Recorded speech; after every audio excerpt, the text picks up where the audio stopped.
Attention everyone, it's my classic car anniversary and this special date calls for a celebration. Please follow along as I showcase all the fantastic moments I've experienced since last autumn with my Lincoln Continental Mark VI. Comfort my mother. Last Thanksgiving, my family drove Grandma in luxury to our holiday festivities. We surprised her in the Mark VI, where she had plush front seating and a gleaming view beyond the navigating ornament. She'd seen my Lincoln before, but never as a passenger. Prior to this moment, the car was awaiting critical repair. Finally roadworthy for travel, the journey included a dose of precaution by having emergency equipment on board just in case of a breakdown. Thankfully, we arrived to our destination flawless and in style. For many extended family members, this was the first time they'd seen my car in person. Nevertheless, the Mark VI was one of many holiday topics we shared over a hot meal. What's also amazing about that evening was I drove my Mark VI at night for the first time. Shivering chivalry. Every year in late November, the weather gets questionable in the Great Lakes region. I had prepared for what was to come by adding fuel stabilizer to the gas tank and called it a wrap for 2018. During the winter season, I kept the battery charged to help the electrical circuit stay alive. More or less, I considered this phase to be hibernation. It's funny though, because the eyes peeked open when supposedly asleep. You see, due to the cold temperatures, the stored vacuum pressure began to slowly escape, causing the headlight covers to gradually open. Warning, if you spook easily, this could be a creepy sight when you walk into the garage. On days when temps occasionally reach 32 degrees and above, I'd start the car briefly and the headlight doors close immediately. Also, I'd take that time to wipe the light dust off the windows and body. I believe we bonded in those moments most, in anticipation for warmer days. My Mark VI has been sitting for several days. As you can see, the headlight doors are completely open. This is a result because the stored pressure has released while it's been sitting. I'm going to start it up, and when I do, you should see the headlight doors completely closed.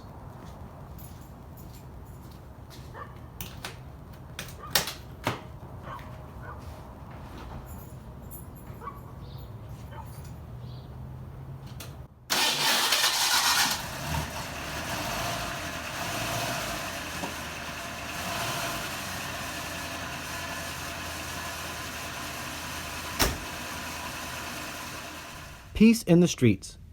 At the first thought of the new year, I awakened the Lincoln to be fitted for a fresh exhaust. The big cruising events were a few months away, but I wanted to get a jump on preparation. Oh man, indeed was it necessary to start with the exhaust, loud and smoky. The stock exhaust had definitely seen better days. Every part after the catalytic converter on back was worn and rattled. For a while there, I felt sorry for anyone who pulled up next to me at the traffic light with their windows open. I'm sure they got a plume of fume. When I received the car back after the repair, I turned the ignition key and the only thing I could hear was the starter motor. The muffler was so quiet that I thought the car had stalled. At that moment, I realized this old car still had luxury running through its veins. Spring had sprung.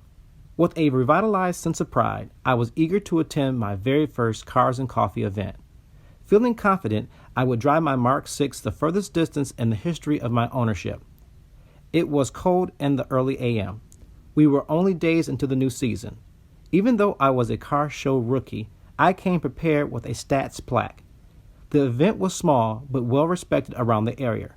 My wife and son joined me to engage in the atmosphere, but we were too chilled to stay with the car. We rolled the windows down, propped up the display, and stood outside with our backs against the wall, hoping for the sun to break through the clouds. Turns out many attendees gathered near my car. I guess no one felt awkward with me not being there. A few people stuck their faces in the open window and even took the time to read the details. Overall, we had a nice experience and thankful to the business for hosting an enthusiast paradise. Cruises for Baby Land Yacht. I've been attending local cruises for the past 25 years. These events have become a family tradition for us. I believe classic car cruises are one of summer's high points for participants and spectators alike. Every year I grow closer to the idea of joining in.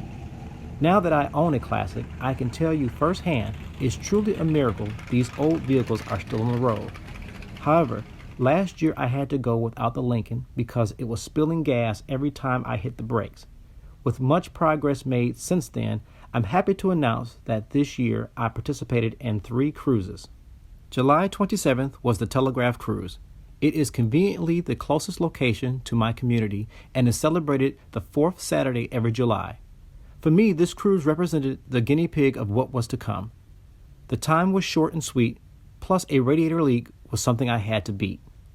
Note, thankfully after much search for an available independent mechanic, Bell Tire actually answered the call. Meanwhile, every other business just gave me the business. Thankfully, the radiator was fixed just in time for the holy grail of Michigan auto events. That's right, the Woodward Dream Cruise, held on the 3rd Saturday of August. This is the longest running and largest organized car event in the country. Packing your patience was necessary for this one, because it's a slow roll through 9 cities, including the border of Detroit to Pontiac, Michigan. Car meets like this really test your vehicle's endurance from overheating and driver fatigue too. Last but certainly not least was the Hines Drive Cruise, officially named Cruising Hines. The Wayne County Parks and Recreation Department predetermines this event for a selected Sunday each August.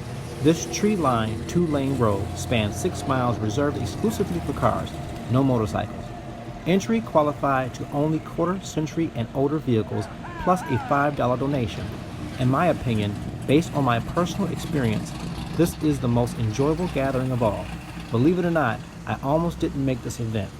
It was yet another close call. Just 24 hours prior to the cruise, the starter signal wire had a short between the ignition and the solenoid.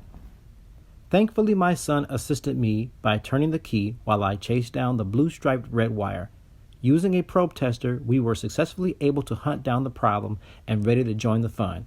You could literally and figuratively say that situation came down to the wire. Closing thoughts. Classic car ownership is rewarding and full of thumbs up. However, the roller coaster of repairs requires maturity to keep you riding on the tracks. Celebrate your experiences by sharing the vast knowledge you gain in every win or loss. Before you ever doubt the value of your classic, ask yourself, is the perfect car ever driven?